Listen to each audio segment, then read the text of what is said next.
सुनसान जंगल के किनारे बसा डोंगरीला गांव। चारों तरफ घना डरावना जंगल। अमावस की काली रात थी।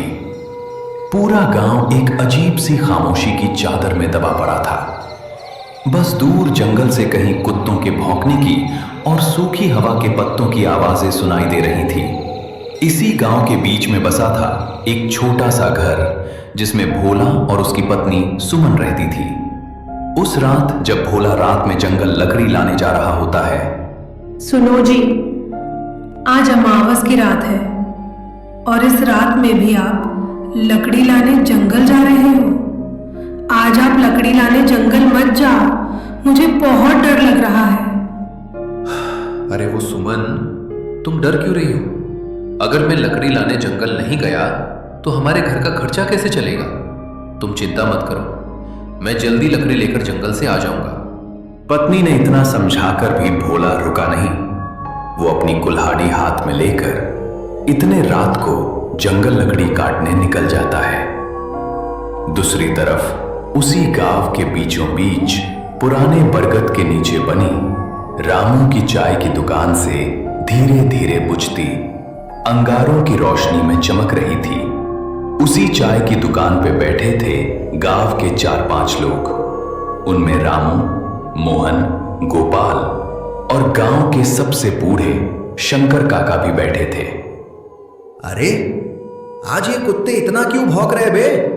पूरा गांव इन कुत्तों की आवाजों से डर रहा है। मन्ने तो लग रहा है कोई आत्मा पिशाच बाहर घूम रहा है। अमावस की रात है ना आज? हाँ, आज अमावस्या की रात है और आज की रात जंगल में जाना मतलब अपने ही सिर पे लाठी मारने जैसा होगा। आज छलावा रास्तों में भटकता है। भाइयों, मैंने तो ये भी सुना था कि जंगल का छलावा रूप भी बदलता है, कभी कभी तो इंसान का रूप ले लेता है। सब लोगों की बातें चल ही रही थी कि उतने में दूसरी तरफ से भोला अपने एक हाथ में कुल्हाड़ी और दूसरे हाथ में एक लालटेन लेकर आने लगता है। लालटेन की कांपती लौ में धीरे धीरे भोला आगे आ रहा था। तभी चाय की दुकान पे बैठे शंकर काका बोले, अरे भोला, कहाँ चला इतनी रात को? आज अमावस्या की रात है। ये रात बिल्कुल ठीक नहीं है बेटा। पागल हो गया है क्या भोला?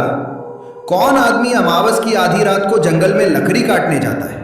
रामू, अगर मैं लकड़ी लाने जंगल नहीं गया तो मेरे घर का खर्चा कैसे निकलेगा?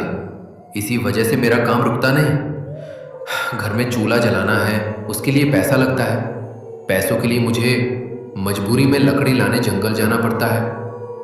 हर रोज मेरी पत्नी सुमन मुझे उस जंगल में जाने के लिए मना करती है, लेकिन मैं उसकी बात नहीं मानता। मत जा भोला, आज अमावस की रात है। जंगल में आज कोई इंसान नहीं, बल्कि वो छलावा घूमता रहता है। इतने में एक जोरदार ठंडी हवा चली।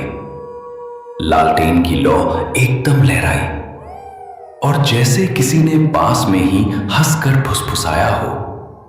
सबके रोंगटे खड़े हो गए, लेकिन भोला डरा नहीं। वो अपनी कुल्हाड़ी लेकर आगे बढ़ गया। भोला चाय की दुकान से आगे निकल चुका था। गांव की आखिरी बाउंड्री पार होते ही वो सुनसान डरावने जंगल का रास्ता शुरू हो जाता है। रात का अंधेरा और भी भयानक हो गया था। पेड़ों की टहनियां हवा में हिल रही थीं। जंगल की आवाज ऐसी आ रही थी कि मानो किसी इंसान की आवाज हो। भोला रुक जाता है। कौन है? कोई है तो सामने आ जाओ। पर जवाब सिर्फ सन्नाटा। तभी अचानक उसे दिखा एक परछाई आगे पेड़ से उतरकर खेत की तरफ चली गई, धीरे मगर इंसान जैसी चाल में। भोला ने हिम्मत की और बोला, कौन है रे? गोपाल तू है क्या? अगर कोई गांव का आदमी मेरे को डरा रहा है तो मैं डरने वाला नहीं हूं। सीधे तरीके से मेरे सामने आ जाओ, नहीं तो मेरे हाथ जो कुल्हाड़ी है उससे मैं तुम्हारा सर धड़ से अलग कर दूंगा। तभी वो काली परछाई वापिस आने लगती है और वो कोई और नहीं बल्कि भोला की पत्नी सुमन थी। भोला का दिल धक से रह गया। अरे सुमन, तू इस भयानक डरावने जंगल में इतनी रात को क्या कर रही हो? मैंने तुमको बताया था कि मैं घर जल्दी लौट आऊंगा। सुमन मुस्कुराई, मगर आंखें बिल्कुल ठंडी। लेकिन वो आवाज सुमन की नहीं थी, वो तो उस जंगल के छलावे की थी। घर चलो भोला, रात बहुत हो गई है। भोला एक कदम पीछे हट गया। उसी पल सुमन जैसी आकृति धीरे धीरे धुंध बनकर गायब हो गई। ये देख के भोला का खून जमने लगा। ये कौन था? ये तो सुमन नहीं थी, ये तो इस जंगल का छलावा था। तब भी भोला रुका नहीं, वो आगे बढ़ने लगा। जंगल के रास्ते से भयानक डरावने डरावने आवाजें आनी शुरू हो गईं। थोड़ी देर बाद भोला जंगल के बीच आ चुका था। अब उसको पीछे लौटने की हिम्मत नहीं हो रही थी, आगे जाने का डर अलग। अचानक उसे अपने पीछे किसी के चलने की आहट आई। वो पीछे मुड़ा, लेकिन वहां कोई नहीं था। ये सब देख के भोला जोर से चिल्लाया, कौन है रे? सामने आ! तभी एक बार और उसके पीछे धीमी खुरदरी आवाज आई, जैसे किसी 60 साल के बुड्ढे की आवाज हो। फिर से भोला पीछे मुड़ा तो अपने पीछे उसको उसी के गांव के शंकर काका दिखाई दिए, जो चाय के दुकान पे बैठे हुए थे। शंकर काका, आप इस वक्त इस जंगल में? आपने तो मुझे जंगल जाने को रोका था, तो आप इस जंगल में इतनी रात को क्या कर रहे हो? मैं तेरा ही इंतजार कर रहा था भोला। भोला, आज तुझे मेरे हाथों से कोई नहीं बचा सकता। आज तेरा शरीर मेरा होगा। ये सब देख के भोला पीछे हट गया। मुझे पता है कि तुम मेरे गांव के शंकर काका नहीं हो। मैंने तुमको पहचान लिया है, तुम एक जंगल के छलावा हो। अचानक शंकर काका का चेहरा बिगड़ने लगा। आंखें लाल, दांत लंबे और चेहरा किसी दानव जैसा। भोला डरकर कुल्हाड़ी लहराता हुआ भागा। छलावा पेड़ों से ऊपर नीचे कूदता हुआ उसका पीछा कर रहा था। भोला भागते भागते एक पुरानी खाई पर पहुंचा। आगे रास्ता नहीं था, पीछे से छलावे की हंसी। अब भोला के पास आगे जाने का कोई भी रास्ता नहीं था। न भोला पीछे जा सकता था, न आगे जा सकता था। भोला ने कांपते हुए हाथों से अपनी कुल्हाड़ी उठाई और बोला, आ जा, मैं डरता नहीं तुमसे। तुझे जो करना है कर ले। छलावा एक झटके में भोला का रूप लेकर सामने खड़ा हो जाता है। अब इधर भी भोला और उधर भी भोला, एक असली एक नकली। ये सब देख के असली भोला डर जाता है। भोला, अब तू क्या करेगा? अब तो मैंने भी तेरा रूप ले लिया है। अब कौन सा तू और कौन सा मैं? अब तो तुम्हारी पत्नी सुमन भी मुझे नहीं पहचान पाएगी। तभी अचानक छलावा भोला के ऊपर छलांग मारने ही वाला था कि भोला को अचानक शंकर काका की बात याद आई। हाँ, शंकर काका ने मुझे आते हुए बताया था कि छलावा रोशनी को बर्दाश्त नहीं कर पाता। उसके बाद भोला ने अपने हाथ में जो लालटेन थी उसको उठाया और जोर से छलावे की तरफ फेंक दी। जैसे ही लालटेन छलावे के पास गिरी, लालटेन में तेज पीली रोशनी खोने लगी और छलावा दर्द से चिल्लाते हुए पीछे हट गया। वो धुएं में बदलता हुआ चिल्लाया, अगली अमावस मैं लौटूंगा भोला। उसके बाद तुम्हें लालटेन तो क्या, तुम्हारे गांव का कोई इंसान भी तुम्हें बचा नहीं पाएगा। ये बोल के छलावा अंधेरे में गायब हो गया। रात के 2 बजे थे। अब भोला के पास लालटेन भी नहीं थी। भोला ने अपनी कुल्हाड़ी उठाई और घर के रास्ते बिना लकड़ी लेकर वापस जाने लगा। थोड़ी दूर चलते चलते भोला थक जाता है। इसीलिए वो एक पेड़ के नीचे आराम करने बैठ जाता है। रात का अंधेरा गहरा हो चुका था। भोला को कुछ समझ नहीं आ रहा था कि अब वो क्या करे। क्या करूं? कुछ समझ नहीं आ रहा है। रात भी बहुत हो चुकी है और मेरे पास तो अब मेरी लालटेन भी नहीं है और इस जंगल का रास्ता भी साफ दिखाई नहीं दे रहा है। ऐसा करता हूं, आज की रात यही जंगल में पेड़ के नीचे सो जाता हूं। सुबह होते ही लकड़ी लेकर यहां से चला जाऊंगा। दूसरी तरफ भोला की पत्नी घर के दरवाजे के पास खड़ी होकर भोला का इंतजार कर रही थी। रात के ठीक 3 बज चुके थे। थोड़ी देर बाद सुबह होने ही वाली थी।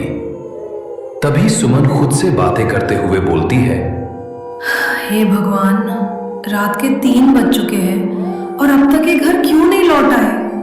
उनको कुछ हुआ तो नहीं होगा?